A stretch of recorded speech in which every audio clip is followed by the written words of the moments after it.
자, 이문구 씨의 성난 풀립을 볼게요. 일단 갈래가 수필입니다. 수필의 특성을 좀 아셔야 되고요.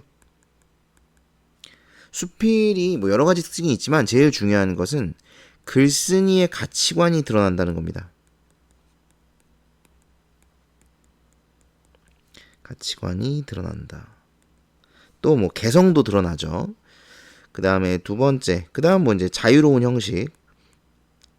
사실 이 뭐 자유로운 형식 이런 게 수필의 진짜 중요한 특징인데 이걸 시험에서 물어보진 않아요. 고등학교는 중학교 때 다 끝내고 오는 거기 때문에.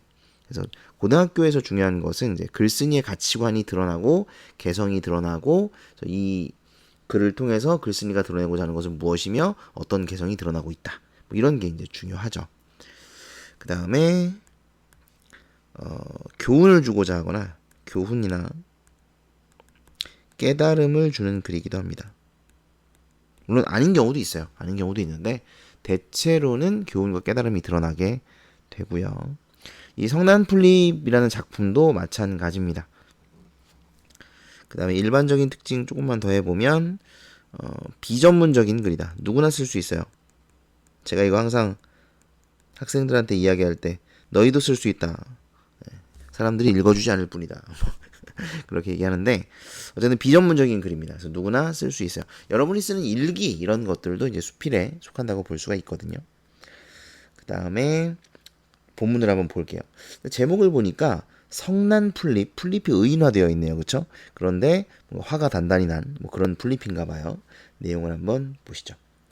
예로부터 하늘과 땅은 어질지가 않다는 말이 있다. 저기 보시면 나와 있네요. 이제 인용이 쓰였습니다. 예로부터 전해져 오는 말을 인용했죠.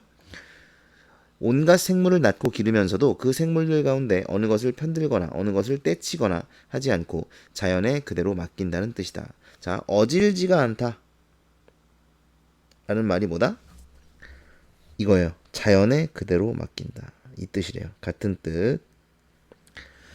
서양의 한 자연주의 작가 역시 자연은 인간의 운명에 대해 관심을 두지 않는다고 말한 적이 있다. 역시 인용이 쓰였네요. 무슨 얘기를 하려고 이렇게 인용을 해대시나. 근데 둘 다 같은 얘기죠. 뭐예요? 자연은 인간에게 관심이 없다는 거예요. 예를 들면 우리가 이렇게 생각하죠.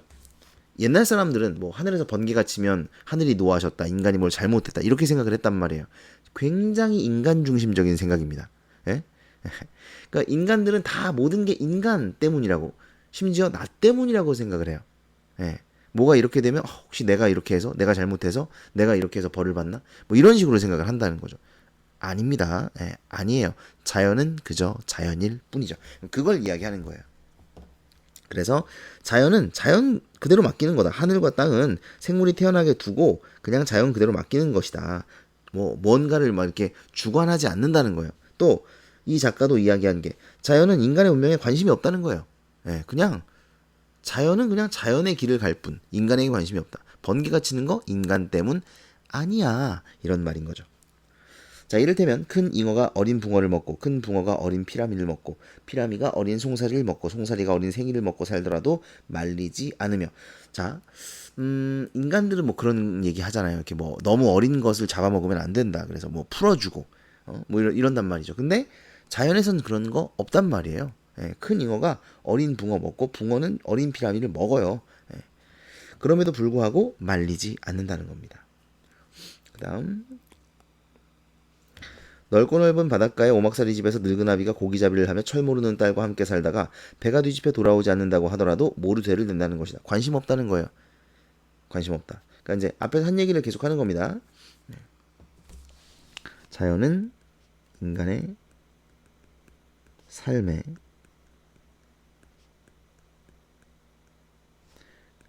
관심이 없다. 관여하지 않는다. 이런 말이죠. 됐죠? 그 다음에 표현법 하나 체크. 자, 점강법이 뭐죠? 점강법. 점점 작아짐. 뭐 작아짐, 좁아짐, 짧아짐 이런 건데 여기선 작아지죠.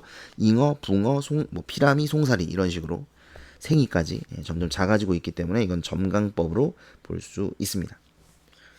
그다음 보시면 그러고 보면 자연스럽다라는 말처럼 매몰스럽고 정남이가 떨어지는 말도 드물 것 같다. 자, 이거 굉장히 좀 독특한 발상이죠? 독특한 발상. 이게 이제 수필의 특징이죠. 개성.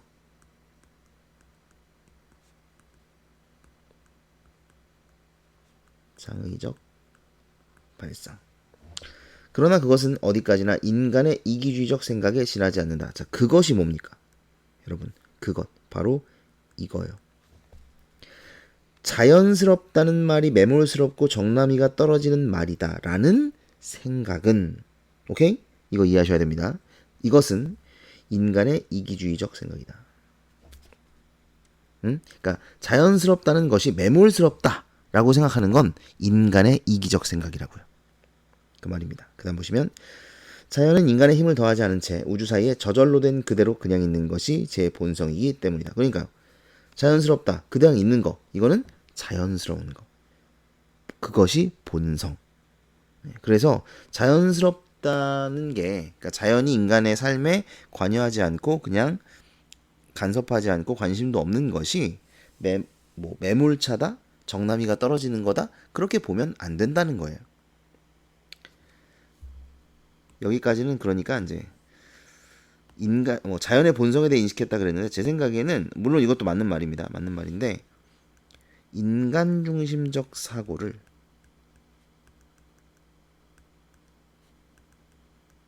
비판하는 거예요.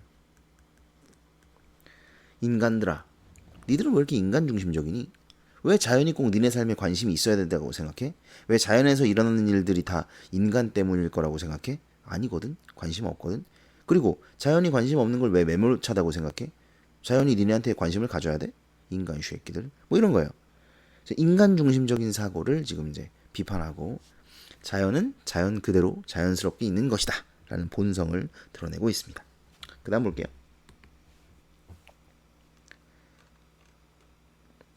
아무데나 나는 풀도 이름이 없는 풀은 없다고 한다. 근데 우린 뭐라고 부르죠? 잡초라고 부르잖아요. 그러나 농부는 저마다 논밭에 심고 가꾸는 것이 아닌 것은 죄다 잡풀이라고 한다. 자, 이겁니다. 잡풀이라고 한다. 자, 이게 뭘 드러내주죠 지금? 어떻게 해야 이게 잘 보일까? 이렇게. 됐다. 자, 요게 지금 뭘 드러내는 거예요? 인간 중심적 사고, 농부가 인식한 가치라고 했는데 결국은 이게 인간 중심적 사고를 드러내주는 거죠. 자기에게 필요할 때는 나물도 되고 화초도 되고 약초도 되고 목초도 되고 거름도 되고 하는 풀도 필요가 없으면 잡풀이 되는 것이다. 자, 그러니까 지금 잡풀 요거 아이고 너 아닌데요? 왜 네가 나오니? 잡풀 이거랑 지금 반대되는 게 뭐예요?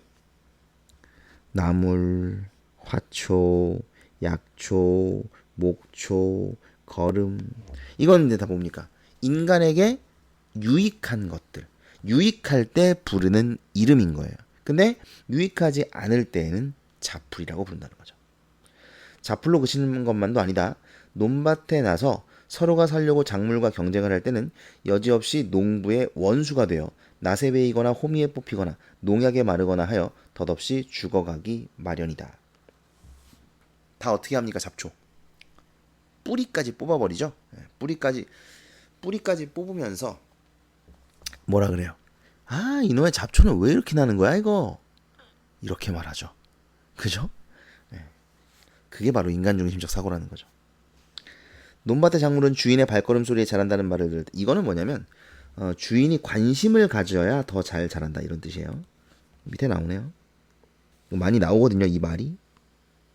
뜻을 좀 알아두시고요. 주인이 자주 가서 보고 물도 자주 주고 그래야 잘 자란다는 얘기예요. 그래서 발걸음 소리를 많이 들어야, 그러니까 주인이 거기에 많이 가야 이런 뜻인 거죠.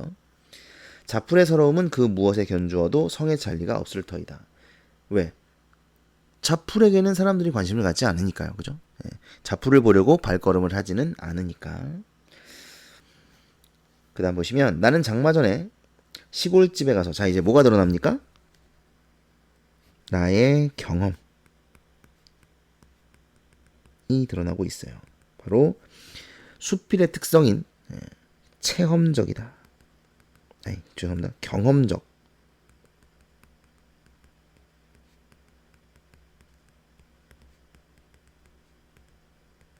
요걸 알 수가 있죠. 시골집에 가서 고추밭과 집터서리에 뒤덮인 잡풀을 이틀에 걸쳐 뽑고 베고 하였다. 장마가 지면 고추밭이 풀밭이 되고 울 안에 빗물도 빠지지 않아 나간 집이나 다름이 없어질 터이기 때문이었다. 나간 집이라는 건 이제 뭐 폐가 이런 의미라고 볼 수 있죠. 그러니까 사람이 안 사는 집 이런 뜻. 그러니까 사람이 나가버린 집인 거죠. 그래서 장마가 지면 이제 비가 내리면 풀들이 물을 먹으니까 잘 자란단 말이야. 그러니까 잡초들이 무럭무럭 자란다는 거죠. 그래서 고추밭에도 엄청 많이 자라고 울 안에도 엄청 많이 자라고 이렇게 된다는 거죠. 그래서 풀을 뽑고 베는 동안에 팔과 다리에 풀독이 올랐다. 뽑히고 베일 때 성이 난 풀잎에, 자 여기 보시면 이제 성난 풀잎이라는 그 제목의 의미가 나옵니다. 성이 난 풀잎에 팔과 다리가 긁히더니 이윽고 벌겋게 부르트며 옷이나 옴이 오른 것처럼 가렵고 따갑고 쓰라려 안절부절 못하게 된 거였다. 이걸 우리가 이제 풀독이라고 이야기하죠. 그래서 풀독이 올랐습니다. 뭐가 제시됐어요? 풀독이 올랐던 경험을 제시하고 있죠. 약국에서는 접촉성 피부염이라면서 먹는 약과 바르는 약을 주었지만 열흘이 지나고 보름이 지나도 가라앉지 않았다. 누구는 병원에 주사 한 방이면 직방으로 나을 텐데 미련을 떤다고 흉을 보기도 했다. 그러나 장마가 끝나도록 병원을 찾지 않았다. 병원에 안 갔다는 얘기죠. 왜 안 갔을까? 한갓 잡풀일망정 뽑히고 베일 때 왜 느낌이 없을 수 있겠는가? 서리적 표현이 사용되었습니다.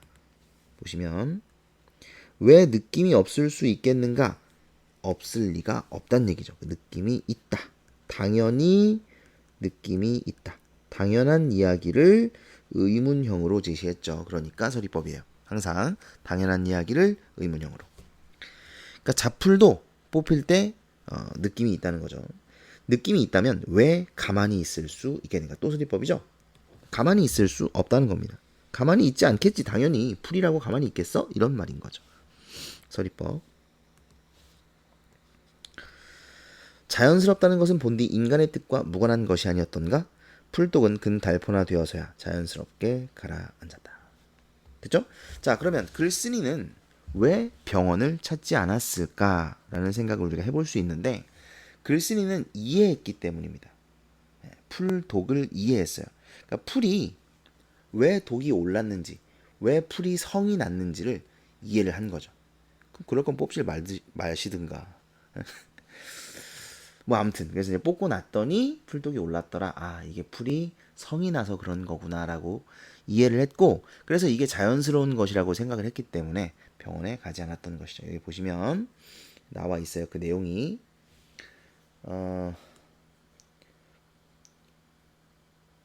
풀독의 상처를 약이나 주사 같은 이렇게 오른쪽으로 가야 되네. 네. 인위적인 방법이 아니라 자연의 순리대로 치유하는 것이 옳다고 생각했습니다. 그래서 병원을 찾지 않았다는 것이죠. 그리고 뭘 반성했을까요? 인간중심적 사고. 이거를 반성을 했다는 겁니다. 됐죠? 이게 이제 이 글에서 이야기하고자 하는 것이 바로 이 인간중심적 사고를 비판하는 것이에요. 비판과 반성이겠죠. 자, 그래서 앞에 작품 개관을 좀 볼게요. 일단 현대수필은 설명드렸고요. 사색적이라는 것은 어떤 깊은 생각입니다. 깊게 생각하다. 그래서 무언가를 깊게 생각해서 거기서 느낀 바, 깨달은 바, 알게 된 바를 제시한다는 것이죠. 주제는 인간중심적 사고에 대한 비판과 반성입니다. 이럴 수밖에 없죠. 자, 그래서 인식 변화 드러난다. 그래서 처음에는 잡초를 부정으로 보다가, 그죠? 부정. 뽑아야 할 대상, 불필요한 대상이었죠. 그죠? 그러다가 이것이 인간중심적 사고였음을 깨달았죠.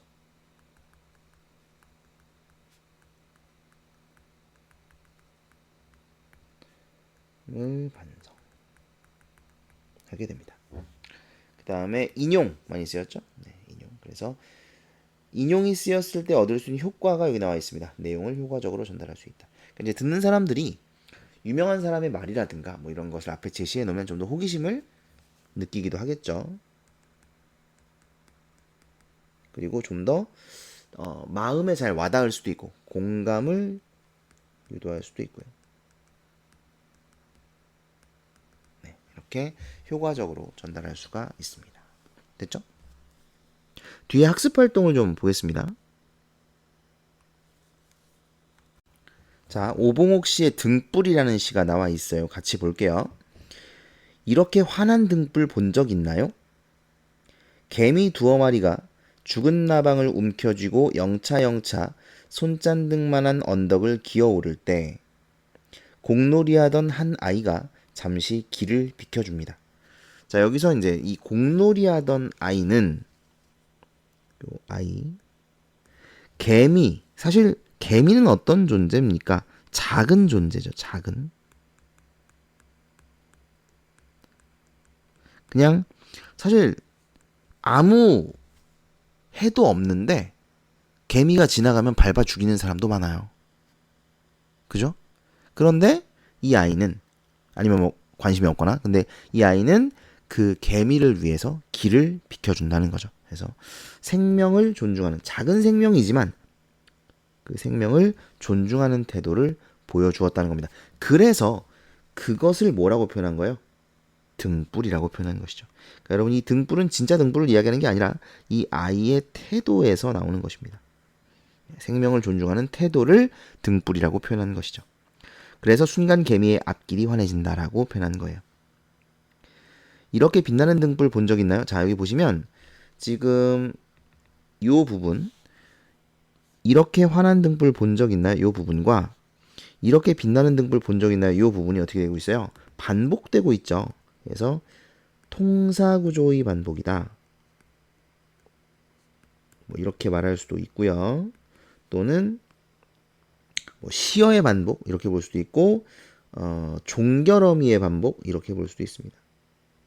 그냥 통사구조의 반복으로 보는 게 일반적일 것 같습니다. 자, 그래서 거의 유사하죠. 반복이면 당연히 이제 운율을 형성합니다. 그 다음에 7살짜리 계집아이가 허리 꺾인 꽃을 보고는 냉큼 돌아 집으로 달려가더니 밴드 하나를 치켜들고 와 허리를 감습니다. 그랬네요. 자, 이 꽃 역시 작은 존재, 인간이 쉽게 지나칠 수 있는 존재죠. 그러니까 지금 개미하고 네? 개미하고요. 아, 너 아니라고. 친구야. 너라고요. 자, 개미하고 이 꽃하고 요 두 개가 이제 대상이죠. 대상. 밴드를 가지고 와서 허리를 감아 주었다. 이게 이제 생명 존중의 태도라는 건데 저는 조금 생각이 달라요.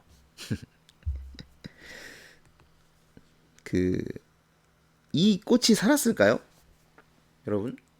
여러분 밴드에는 약품이 묻어 있습니다. 그죠? 그게 뭐 이제 항생제 같은 거죠.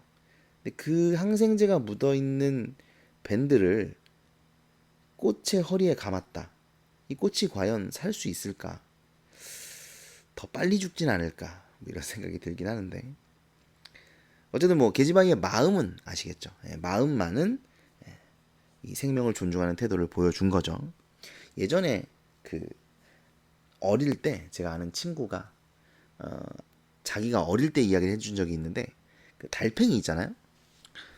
집에서 달팽이를 이제 본 거예요. 달팽이가 이렇게 기어가는 걸 보고 너무 이 달팽이가 귀여운 거야. 그래서 이 달팽이를 예쁘게 해주고 싶어가지고 이 등껍질에다가 매니큐어를 바른 거예요. 초록색으로 이렇게. 그랬더니 달팽이가 어떻게 됐을까요? 거품을 물고 쓰러져 죽었어요. 뽀글뽀글뽀글. 아이고 너 아닌데. 그래서 뽀글뽀글뽀글뽀글 이렇게 죽은 거죠.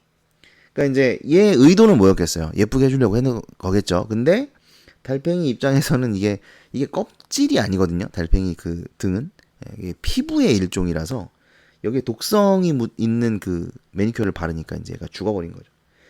그래서 어떻게 할게요? 얘가 너무 가슴이 아픈 거야.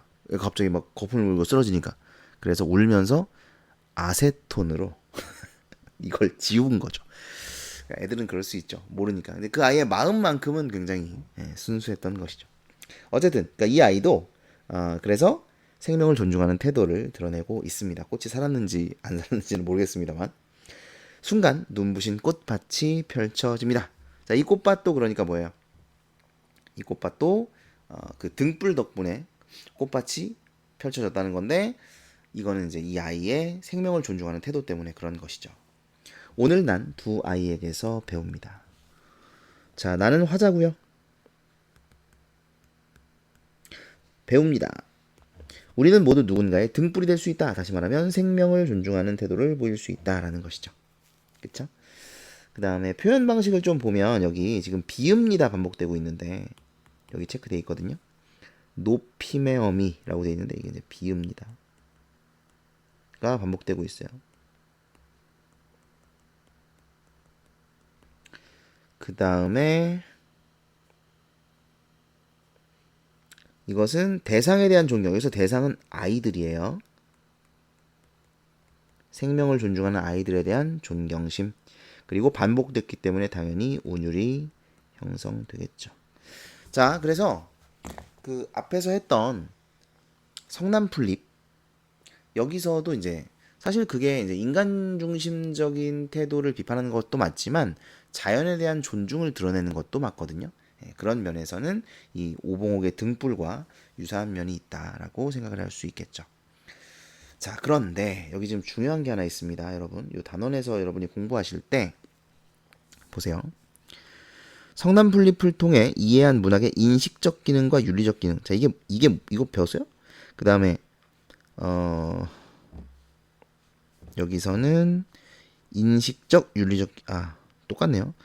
똑같은데 죄송합니다. 자, 설명을 드리면 일단 인식적 윤리적 기능은 뭐냐면 그냥 쉽게 말하면 깨달음이에요. 뭔가를 깨달아서 아는 거 이게 인식이고 그 다음에 옳은 것 이게 윤리라고 보시면 돼요. 그러니까 어떤 게 옳은 거다 이런 거죠. 생명을 존중하는 게 옳은 거다. 인간 중심적 사고를 버리는 게 옳은 거다. 뭐 이런 거죠. 이게 옳은 것이고요. 이제 그런 것을 알았다, 깨닫게 되었다. 이게 인식이라는 겁니다. 네. 근데 수필은 직접적으로 드러난다. 네. 왜? 산문이거든요. 그런데 시는 간접적이죠.